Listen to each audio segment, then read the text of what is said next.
10 billion years of cosmic evolution brings us to the birth of Earth. 4 billion years ago, the first full-fledged cells appeared, having to survive violent upheavals, extreme temperatures, and the harsh chemistry of Earth. They mostly lived around magma-oozing seafloor rifts, boiling muds, and pools of pure sulfuric acid. These all began below the surface of the Earth because the UV radiation from the sun would kill them. After the Earth cooled due to the creation of the atmosphere, the organisms expanded their territory to include all surfaces and environments. These single-celled organisms are known today as bacteria. As bacteria evolve, they try all sorts of ways to grow themselves after reproduction, to repair themselves, and to invent new lifestyles. When their innovations work, they keep records of it in their DNA. These are intentional mutations.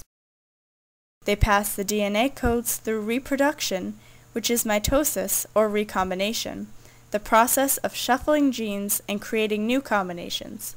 Recombination occurs through the process of bacteriophage. Bacteriophage is a virus that infects bacteria by first attaching to the cell wall by its tail, which contracts like a syringe, forcing the DNA inside the bacteria through the cell wall and membrane. Eventually, the bacteria lyses. Lysis is when the cell wall of the bacteria disintegrates, becoming porous and leaking out its contents, including DNA. Other bacteria can then pick up the DNA. Some bacteria only lyse a small fraction of cells, keeping the injected DNA, which integrates with its own, allowing the bacteria to have outside knowledge that helps them survive and evolve. Bacteria have also evolved to have a symbiotic union, or sharing relationship with other independent bacteria. This evolutionary step brought bacteria from being a eukaryote, or single-celled organism, to a prokaryote, or multi-celled organism. One theory of how this relationship occurred is called serial endosymbiosis. This theory includes an ancestor host cell, an ancestor mitochondria, which processes oxygen, and an ancestor of chloroplasts, which turns sunlight into food. The ancestors could have gained entry into a host cell as undigested prey or as an internal parasite.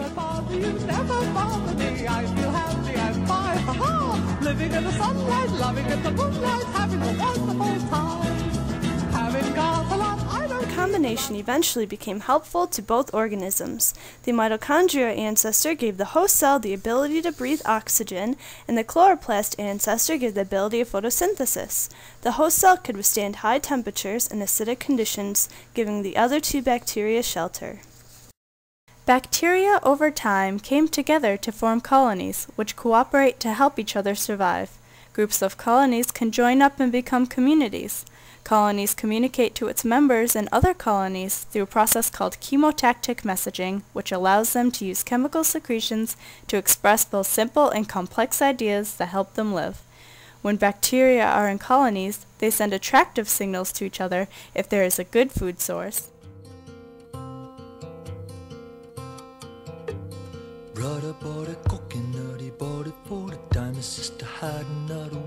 And repulsive signals if there is a bad food source or it is scarce. Chemotactic messaging also helps them with traveling.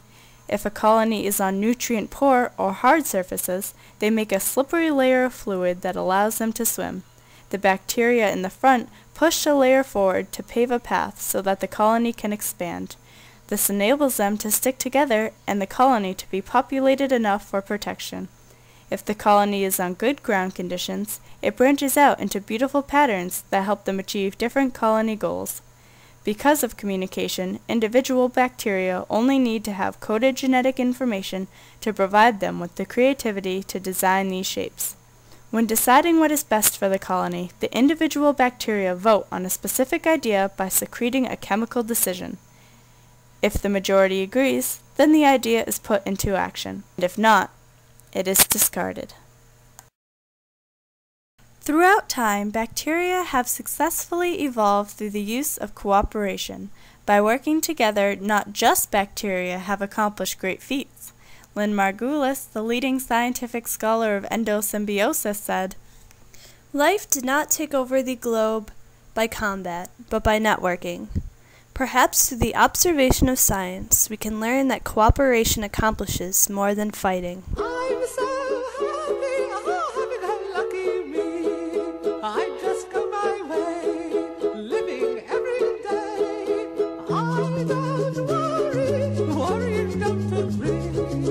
Things that bother you never bother me.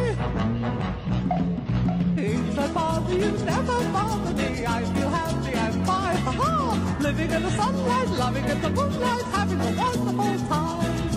Having got a lot, I don't need a lot. Coffee's only a dime. Living in the sunlight, loving in the moonlight, having a wonderful time.